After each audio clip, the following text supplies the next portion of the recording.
ഇന്ന് ഞാൻ എൻ്റെ അമ്മയെ കരയിപ്പിച്ചിട്ടുണ്ടെങ്കിൽ എൻ്റെ ജീവിതത്തിലെ ഏറ്റവും വലിയൊരു സർപ്രൈസാണ് ഞാൻ ഇന്ന് എൻ്റെ അമ്മയ്ക്ക് കൊടുത്തത്. എൻ്റെ അച്ഛൻ മരിച്ചതിന് ശേഷം എനിക്ക് ജോലിക്ക് പോകാൻ വേണ്ടിയിട്ട് ഒരാഴ്ച മുഴുവൻ എൻ്റെ അമ്മ കഷ്ടപ്പെട്ട് മേടിച്ചു തന്നൊരു വണ്ടിയാണ് എൻ്റെ ഈ ഒരു സ്കൂട്ടർ. EMI എടുത്ത സ്കൂട്ടർ ഉപയോഗിച്ച് 3 വർഷത്തോളം കാലം ഡെലിവറി ബോയ് ആയിട്ട് വർക്ക് ചെയ്തും അമ്മയെ തൊഴിലുറപ്പിന് വിട്ടും മാത്രമാണ് ഞങ്ങളുടെ കുടുംബം മുന്നോട്ട് പോയത്. ഞാൻ എൻ്റെ ജോലിക്കിടയിൽ എൻ്റെ ജീവിതവും ജോലിയും ഒക്കെ വീഡിയോ രൂപത്തിൽ ചെയ്ത് പാർട്ട് ടൈം ആയിട്ട് ഞാനൊരു യൂട്യൂബ് ചാനൽ തുടങ്ങി. ഒരുപാട് പേരെ സഹായിക്കാനും സന്തോഷിപ്പിക്കാനും കഴിഞ്ഞു. സമൂഹത്തിന് വേണ്ടി നല്ല നല്ല കാര്യങ്ങൾ ചെയ്തു. വെറും ഒരു മിഡിൽ ക്ലാസ് ഫാമിലിയിൽ ജനിച്ച ഞാൻ രാത്രിയെന്നോ പകലൊന്നും ഇല്ലാതെ ഒരുപാട് അധികം കഷ്ടപ്പെട്ട് പ്ലംബിങ്ങിനും വയറിങ്ങിനും വരെ പോയി ഞാൻ എന്റെ കുടുംബം നോക്കി തുടങ്ങി. വെറും ഒരു തമാശ രൂപത്തിൽ കളിപ്പാട്ടങ്ങൾ വരെ മേടിച്ച് സ്വന്തം വണ്ടി എന്നുള്ള രൂപത്തിൽ റിവീൽ ചെയ്ത് വീഡിയോ ചെയ്തിട്ടുണ്ട്. നിങ്ങളൊക്കെ എന്റെ വീഡിയോയിൽ കാണുന്ന ഈ ഒരു വണ്ടി എന്റെ ജീവനാണ്. പക്ഷേ ഇത് എന്റെ സ്വന്തം കാറല്ല, എന്റെ ഒരു ചേട്ടന്റെ വണ്ടിയാണ്. എന്റെ വണ്ടി ഭ്രാന്ത് കാരണമാണ് ഞാൻ ഈ കാറിനെ ഇങ്ങനെയൊക്കെ ആക്കി കൊണ്ട് നടക്കുന്നത്. അങ്ങനെ എന്റെ ജീവിതത്തിൽ ആദ്യമായിട്ട് എന്റെ വീട്ടുകാരെ നിന്ന് 1 രൂപ പോലും മേടിക്കാതെ, വീട്ടിൽ പോലും പറയാതെ ഞാൻ ഇന്ന് എന്റെ സ്വന്തം പൈസയ്ക്ക് ഞാൻ വർഷങ്ങളായിട്ട് സ്വപ്നം കണ്ട ഒരു കാർ മേടിക്കാൻ പോവുകയാണ്. എന്റെ അമ്മയ്ക്കോ ചേച്ചിക്കോ ആർക്കും തന്നെ ഈ ഒരു കാര്യം അറിയത്തില്ല. ഒരു വീഡിയോ എടുക്കാൻ പോകണമെന്നും പറഞ്ഞ് അമ്മയും ചേച്ചിയും ഞാൻ വിളിച്ചുകൊണ്ട് വന്നിട്ട് ഇടയ്ക്ക് ഒരു സ്ഥലത്ത് അവരെ ഇറക്കിയിട്ട് ഇപ്പൊ വരാമെന്നും പറഞ്ഞിട്ട് ഞാനും എന്റെ കൂട്ടുകാരനും കൂടി ഷോറൂമിൽ ചെന്ന് അവിടുത്തെ കാര്യങ്ങളെല്ലാം സെറ്റാക്കി. ഒരു ഷോറൂമിന്റെ വീഡിയോ എടുക്കാനാണ്. അങ്ങനെ കുറച്ച് കാര്യങ്ങളൊക്കെ പറഞ്ഞ് സെറ്റാക്കി അമ്മയും ചേച്ചിയും വിളിച്ച് ഷോറൂമിലേക്ക് കൊണ്ടുവന്നു. എനിക്ക് ഈ കാര്യം എങ്ങനെ അവതരിപ്പിക്കണമെന്ന് പോലും ഒരു ഐഡിയ പോലും ഇല്ല. എന്റെ കയ്യിൽ നിന്നെല്ലാം പോയി നിൽക്കുകയാണ്. അമ്മയും ചേച്ചി ഇവിടെ കൊണ്ടുവന്നിട്ട് ഞാൻ ഇതിന്റെ ഒരു വീഡിയോ എടുക്കാം, നിങ്ങൾ അകത്തേക്ക് ഇരുന്നു എന്നും പറഞ്ഞിട്ട് ഞങ്ങളെല്ലാം കൂടി പ്ലാൻ ചെയ്ത് സെറ്റാക്കി നല്ല രീതിയിൽ ഞങ്ങൾ എല്ലാവരും അഭിനയിച്ച് അമ്മയും ചേച്ചിയും കൂടി ഓഫീസിലേക്ക് കൊണ്ടിരുത്തി. ആ സമയം ഞങ്ങളെല്ലാം പ്ലാൻ ചെയ്ത് റെഡിയാക്കി ഞാൻ വീഡിയോ ഒക്കെ എടുത്ത് കഴിഞ്ഞു എന്നും പറഞ്ഞ് അമ്മയും ചേച്ചിയും പുറത്തേക്ക് വിളിച്ചു. എന്തിനാണ് സംഭവം?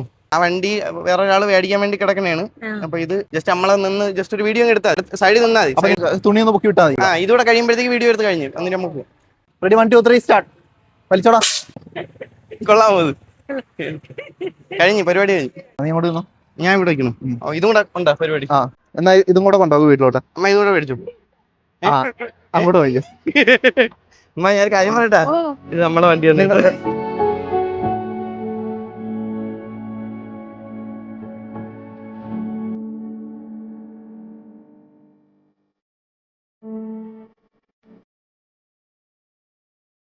അന്നേരം ഒരുപാട് നാളത്തെ ആഗ്രഹം കേട്ടാ. പക്ഷെ ഇതിൽ ഏറ്റവും പ്രശ്നം എന്ന് പറഞ്ഞു കഴിഞ്ഞാൽ അച്ഛൻ മാത്രമില്ല, ഇങ്ങനെ ഒരു വിഷയമുള്ളൂ.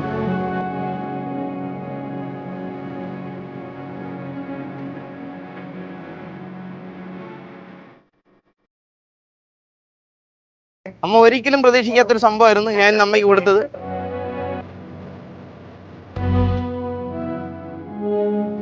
ഞാൻ ഇത്രയും സന്തോഷിച്ച് ഈ വാഹനം എടുക്കുന്നത് മൂവാറ്റുപുഴയിലുള്ള സൂപ്പർ വീൽസ് എന്നുള്ള എന്റെ 3 കൂട്ടുകാരുടെ ഷോറൂമിൽ നിന്നാണ്. കേരളത്തിൽ എവിടെയാണെങ്കിലും നിങ്ങൾക്ക് വാഹനങ്ങൾ കൊടുക്കാനോ മേടിക്കാനോ ഉണ്ടെന്നുണ്ടെങ്കിൽ ഇവർക്ക് ഡോർ സ്റ്റെപ്പ് ഡെലിവറിയും പിക്കപ്പും അവൈലബിൾ ആണ്. ലോ കിലോമീറ്റർ റൺ ചെയ്ത അത്രയും പെർഫെക്റ്റ് ആയിട്ടുള്ള നല്ല വണ്ടികൾ ഇവിടുന്ന് കിട്ടും. നിങ്ങൾക്ക് ആവശ്യമുണ്ടെന്നുണ്ടെങ്കിൽ ഇവരുടെ കോൺടാക്ട് നമ്പർ ഞാൻ ഇവിടെ കൊടുത്തിട്ടുണ്ട്. നിങ്ങൾ ഓരോരുത്തരും കാരണമാണ് എനിക്ക് ഈ ഒരു കാർ മേടിക്കാൻ പറ്റിയത്. കൂടെ നിന്ന് എല്ലാവർക്കും ഹൃദയം നിറഞ്ഞ നന്ദി.